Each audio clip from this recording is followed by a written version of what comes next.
Vamos a otro tema. Tras el escándalo por el caso Convenios, que comienza con la situación de la Fundación Democracia Viva, el Ministerio de Vivienda y Urbanismo presentó hoy una agenda de modernización, probidad y transparencia. Todo esto con el fin de optimizar los modelos de gestión y transferencia de recursos desde el Estado. Para hablar de este tema, de esta iniciativa, nos acompaña la subsecretaria de Vivienda y Urbanismo, Gabriela Elgueta. Muchas gracias por acompañarnos, subsecretaria. Bienvenida a Canal 24 Horas. Muchas gracias por la invitación. A ver, vamos también desmenuzando lo que es esta agenda, estas medidas y los tiempos también en que se van a implementar, porque vamos a ir también al origen, obviamente, lo que se da. ¿Cuáles son los ejes y, por sobre todo, las claves que tiene este punto?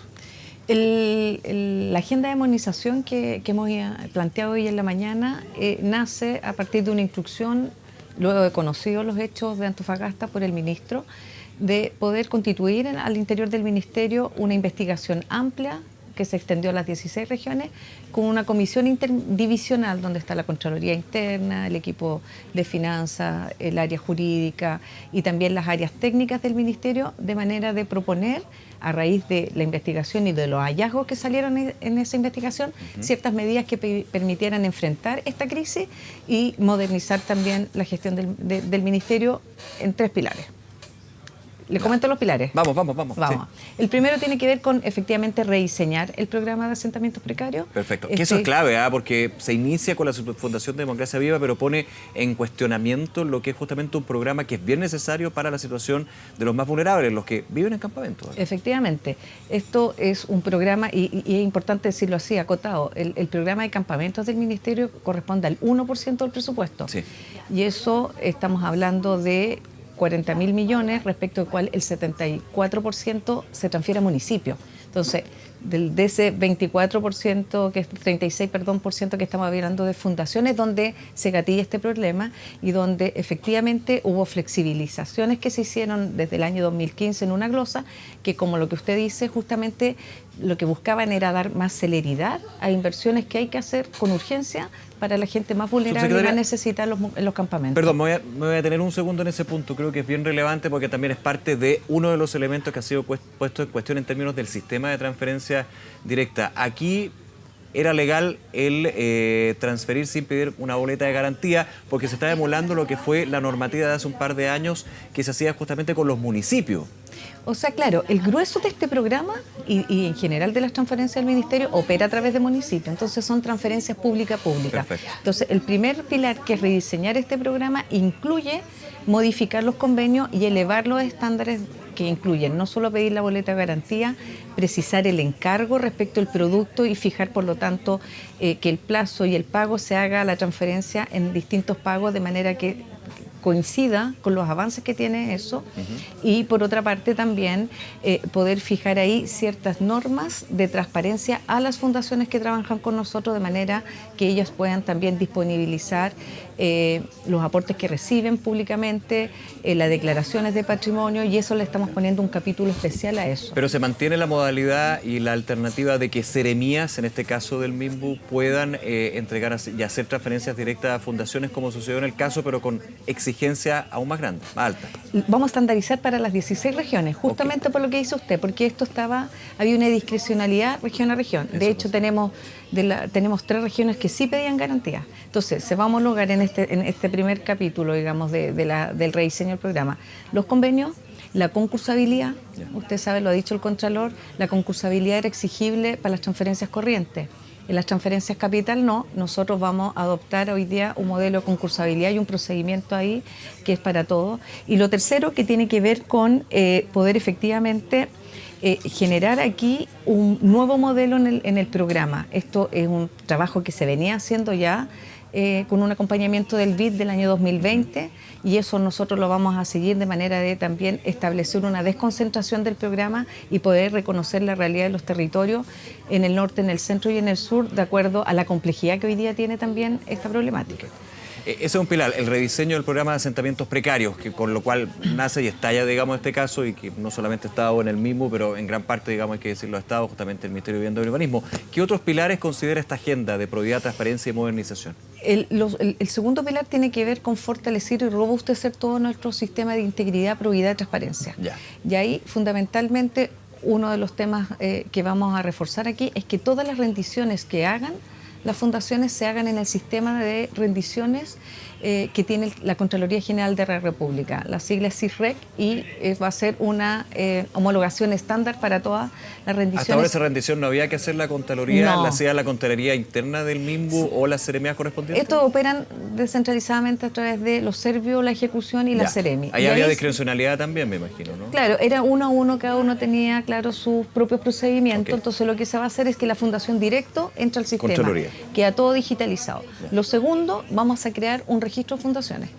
Y el registro de fundaciones va a permitir no solo establecer condiciones de acceso para recibir fondos públicos, en este caso del MIMBU, experiencia, y por lo tanto acreditar también capital propio que permita que efectivamente... ¿Giro también?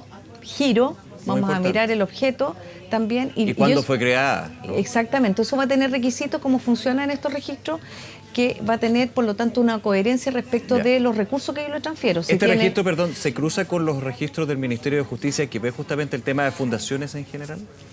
Esto es un registro especial que tiene que es distinto, o sea, eso tienen que cumplir ese el desde. Con el Ministerio de Vivienda y Urbanismo. Estos son registros que tienen que ver con los recursos que transfiere para categorías. Se usa mucho para las obras públicas, que yo no doy una obra, yo entrego una obra pequeña, no sé, de 100 millones, tiene que haber una coherencia con la experiencia de la empresa, con el capital que tiene. Entonces, esto va a tener 4 categorías, y por lo tanto va a tener que ver con, en esa categoría, los recursos que yo entrego con la capacidad de la empresa, en este caso de las fundaciones, y con la experiencia que tienen.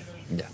Ahora, hay también un pilar con respecto a la probidad y transparencia, estaba leyendo acá, fortalecimiento institucional, que esto ya es un tema bastante más profundo, y recuerdo lo que han sido las declaraciones del ministro de Vivienda, Carlos Montes, con respecto a un tema del sistema, hablando también de eventuales delitos, de corrupción, un tema de probidad de los funcionarios públicos, porque en algún minuto, subsecretaria, durante esta semana se comentaba mucho las declaraciones del ministro de Justicia sobre que se deberían impartir o haber tomado los funcionarios clases de administración del Estado, de probidad y transparencia, cuando el mundo político y el mundo de la ciudadanía dice, bueno, pero para cometer un delito no hay que, o tener un tema con respecto a conflictos de interés, no es necesario tomar un curso, es desde la lógica, la ética y la moral. ¿Apunta también a esto, a aumentar y profundizar esa probidad dentro del Ministerio? Efectivamente, o sea, hoy día el Ministerio cuenta con un sistema de integridad, de probidad, y adhiere a todas las normas y todos los sistemas que están hoy día funcionando en la administración pública. No obstante eso, nosotros vamos a reforzar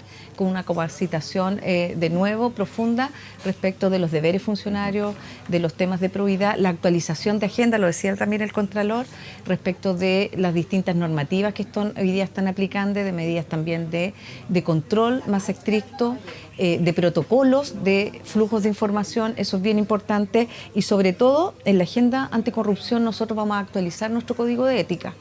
Eso también, de manera de que efectivamente se promuevan los valores institucionales y eso sea transversal. Pero eso ya está en el Código de Ética, me imagino. ¿Cómo se puede actualizar eso? Pero los códigos de ética, el Código de Ética del Ministerio se actualizan cada 3 años, entonces ahora corresponde actualizarlo. Entonces esto va a ser, a propósito de esta crisis, una ofensiva general a la institución, de manera de ver esos temas. Y alianzas también con la Contraloría, con el Consejo de la Transparencia, de manera de elevar los estándares. Por ejemplo, vamos a avanzar en transparencia proactiva respecto de este programa. Entonces eso significa que en la página web del Ministerio, cualquiera de la ciudadanía en general va a poder ver cómo funciona las etapas en que están los proyectos del programa de campamento, quiénes reciben fondos, en qué está la ejecución. Eso se va a disponibilizar también en ese sistema. Ahora, dentro de esta agenda que nos ha ido mencionando subsecretaria Algueta, también considera, lo voy a poner en estos términos, usted me corrige, pero ¿mayor fiscalización o supervisión de los jefes de servicio? Se lo pregunto porque desde lo que inició con Democracia Viva, e insisto, no solamente el Ministerio de Vivienda, sino que se ha visto en otras reparticiones, está el no cumplir con el deber de abstención, el no informar, por ejemplo, que estuvo en una fundación o organización que finalmente tuvo un trato directo, una transferencia, un convenio, un acuerdo. Esto también está considerado desde, porque, por ejemplo, sucedía que o no se informaba a tiempo, o se informaba a media, o que finalmente un tipo de relación tampoco estaba muy clara. Aquí también desde la designación política que se dan los cargos, insisto, jefe de servicio, no solamente el MIMBU, sino a nivel de la administración del Estado. Bueno, ahí el ministro ha sido muy claro respecto de quien asume un cargo público tiene el deber de tener a la vista toda la normativa pública que lo rige a uno cuando ejerce un cargo público. Lamentablemente no se ha cumplido eso, y no solamente en esta administración, han habido otros casos, pero nos quedamos en esta porque Pero es en este caso, efectivamente, lo que buscamos reforzar todos los tiene, pero el deber de abstención, la negociación incompatible es como el desde de los deberes funcionarios que uno tiene. Lo que vamos a reforzar aquí sí son los canales de comunicación.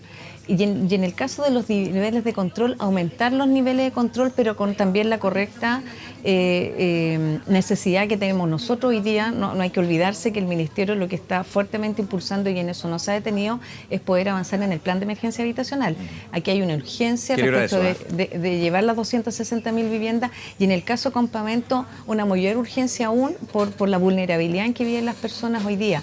Entonces nosotros necesitamos tener efectivamente la flexibilidad de trabajar con municipios, también con fundaciones, pero con un mayor, en este caso, esta crisis que nos ha enseñado que hay que reforzar los niveles de control, los niveles de fiscalización y también perfeccionar los instrumentos para que no haya discrecionalidad en su aplicación. En ese punto, subsecretaria, me imagino, y no es la idea, porque finalmente, a ver, aquí se terminó, hay gente inescrupulosa, lo voy a poner en ese punto, que aprovechó brechas del sistema para finalmente aprovecharse del Estado. Y eso está en investigación, pero por lo menos desde los antecedentes uno entiende que ese es el origen. Y ahí lo dejamos.